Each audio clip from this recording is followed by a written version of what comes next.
Kinnock. Thank you very much, Chair, and good morning. I just wanted to drill down a bit further into what Charles was saying there about changing attitudes within the EU towards the United Kingdom. And I'm afraid I'm going to put you all on the spot a little bit to give us a sense of where the member states actually are. So there is a view that Portugal, Ireland, Poland, Hungary and Donald Tusk want the UK to stay in the European Union. They would like the UK to either revoke or to have a referendum and remain, and all the rest want us out because we have become toxic, a sort of virus in the European body politic. And if we were to have a referendum and remain, potentially ending up then with a hardline Eurosceptic as Prime Minister, but within the European Union at some point in the future, we would simply be back to where we are now, and that would potentially wreck the European project. I'd be very grateful if you could give a sense of where the numbers are in the EU on that question. Perhaps starting with you, Sir Jonathan. Thank you. Well, there is bemusement, sometimes amusement, and people are fed up. I think across Europe, certainly in institutional Brussels, this has gone on too long. This stable, rational, pragmatic country seems unrecognizable to many watching us. And there is no going back, and I think certain things are irrevocable. I think there have been changes, and again, we don't know where they will necessarily end up, but I think people have given up on the idea that this can suddenly, people are going to wake up and this never happened. Article 50 will disappear and the UK will go back to what it was before, which was a sometimes awkward but largely constructive member state. The balance of power in Europe has been disrupted, will be disrupted when we leave considerably. How it works out in practice, a Europe with France and Germany as, without the UK, the two remaining sides of what was the dominant triangle, we'll have to see. But everybody, every single country is now thinking seriously, as we are one way or another moving into the final phase of this, thinking about their future relations with this country and what it means for the way they think about their membership of the European Union. It's not as simple as there's a list of countries on one side, list of countries of on the other, because, yes, countries have durable interests, but they also have political shifts going on, and there will be different views. These are all democracies being expressed. But there is still enormous sympathy for the predicament of Ireland in all of this.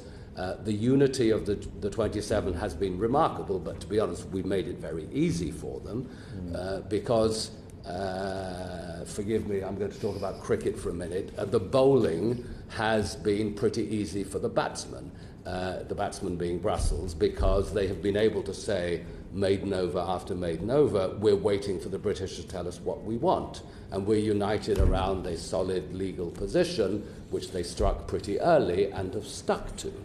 And there is some vindication in opinion polling that the contagion effect has not worked out as people feared, because we've made such a mess of it that Eurosceptical ardour has in fact diminished across European countries. It doesn't mean that Euroscepticism has gone away, doesn't mean that populism or nationalism has gone away, but it means that people thinking about their national fate outside the euro or outside the European Union altogether are thinking a lot harder than they used to about what it would really mean in practice. So there is a debate behind the unity of the 27, and that debate will come to the surface even more as we move into the second phase of working out what the future relations between this country and the European Union, and then as the rest of the European Union moves into a new phase with a different balance of power structures between its member states and the Brussels institutions. Thank you very much. I wasn't able then to pin you down to actual where the member state sits. I'll just give my list again. Poland, Ireland, Hungary, Portugal and Donald Tusk are the only people, member states and an individual, that actually want the United Kingdom to stay in the European Union. Would you agree with that list, Ms. Brunner? Was that still to me? So have we moved? Brunner, Okay, yeah. sorry. I mean, again, I'd prefer not to be pinned down. I think I agree with Sir Jonathan Fall that it is quite difficult to give you a list with a set of countries on the one side and a set of countries on the other side. I think of your list, I would agree that Donald Tusk would probably like the UK to stay. It would, of course, make life much easier for Ireland.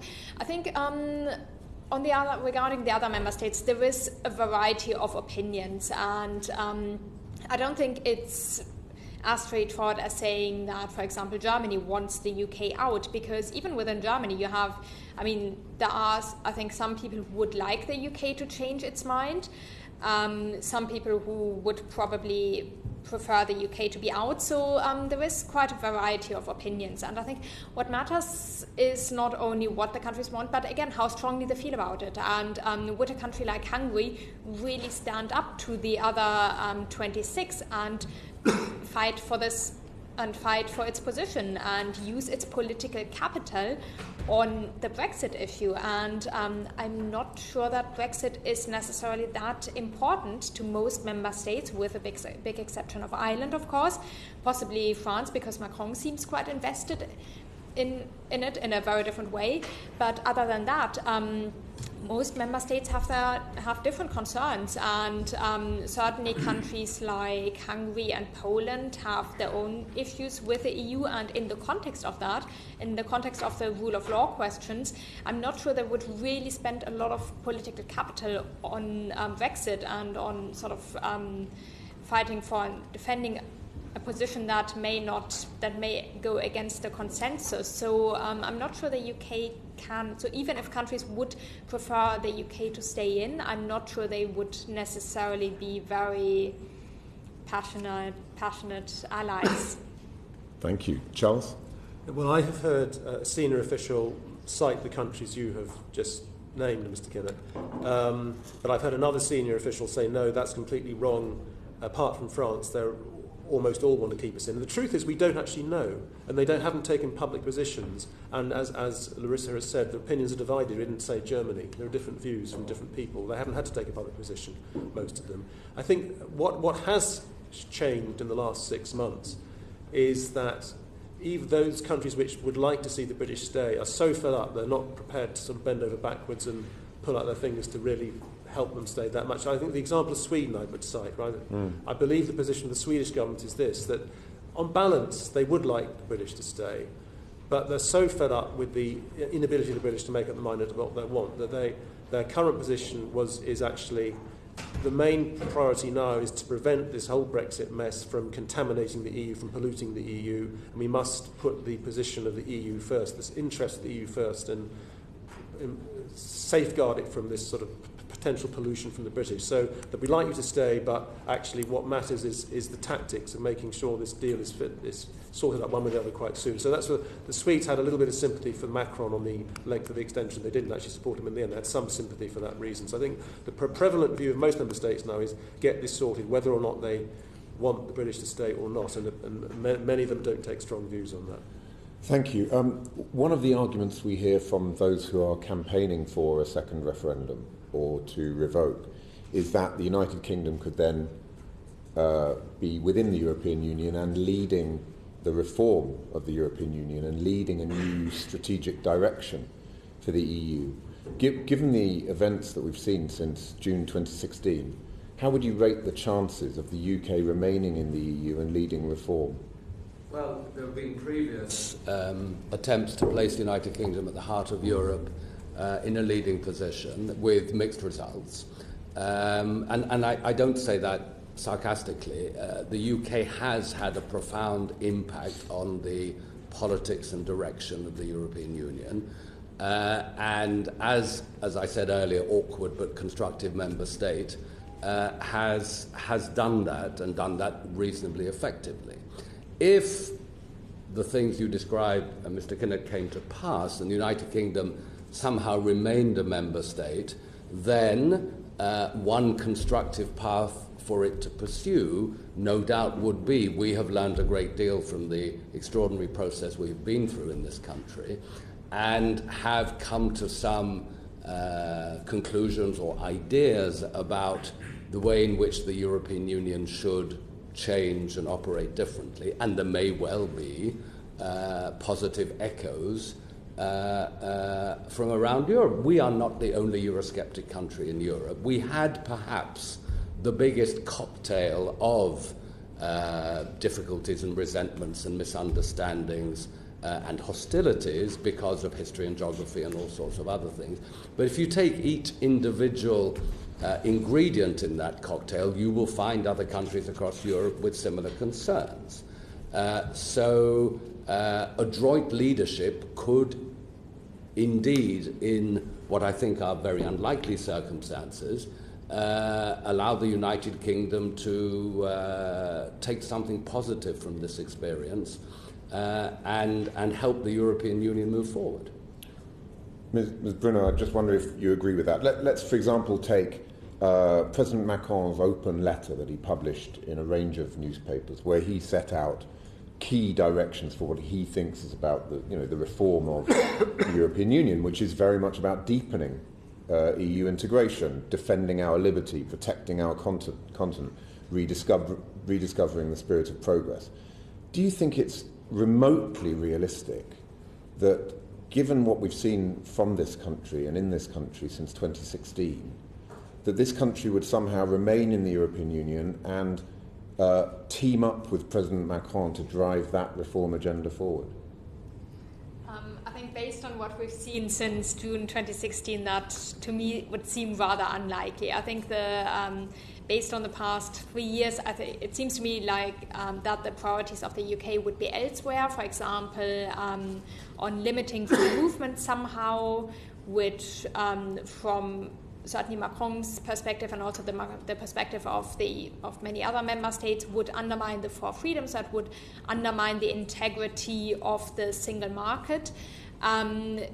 It would seem to me that the priorities of the UK might be to, in a way, explore more options for membership, and I think there the concept of differentiated integration might come into play. So this idea that that there should be something in between membership and non-membership, that there should be different models that allow countries to take part in some parts of the EU architecture and not in others. So to me that would seem like a more likely direction for the UK to focus its reform efforts on. I think it's also worth saying that Macron's proposals are quite controversial among a lot of EU member states. I think he hasn't quite received the positive, he hasn't quite got the reception that he thought he may have hoped for, especially from Germany, which has been rather lukewarm. So I think the whole process, in the end, reform processes in the EU are very often slow steps. They are often driven by necessity. They are often driven by different crises. So in a way, it's sort of integration by accident or integration through crisis. You have a crisis and then you have to come up with a solution. And because it's usually or sometimes easier and more effective to come up with a solution, with an EU-wide solution, than with 27 or 28 national solutions, you go for the EU-wide solution. And then you've sort of integrated a bit further by accident in a way. So I think that is quite often the way that EU integration functions. So it usually doesn't function according to this grand master plan. And so I'm not sure to what extent the UK in moments of crisis would opt for or would be willing to support EU-wide solutions. Thank you. Thanks very much. I don't know, Charles, if you want to add a final word to that. I would like to add a couple of points. I mean, I'm a little bit more pessimistic than Sir Jonathan about Britain's ability to lead a reform process in the EU, because I just think Britain's reputation, its soft power, it's been so damaged by whatever the outcome of the Brexit process. People just take Britain less seriously than they did. So I think we'd have to stand on the naughty step for a couple of years before we really have as much influence as we used to have. In the past, we have a lot of influence on enlargement, on trade issues, on single market issues, on foreign and defence policy, and we could in the long run have influence on those areas again, because the North European free trading countries look to Britain for leadership on those areas, and because Britain's leading, the Dutch have set up a new alliance, the so-called New Hanseatic League, to kind of campaign for these issues, because the British, in the absence of Britain.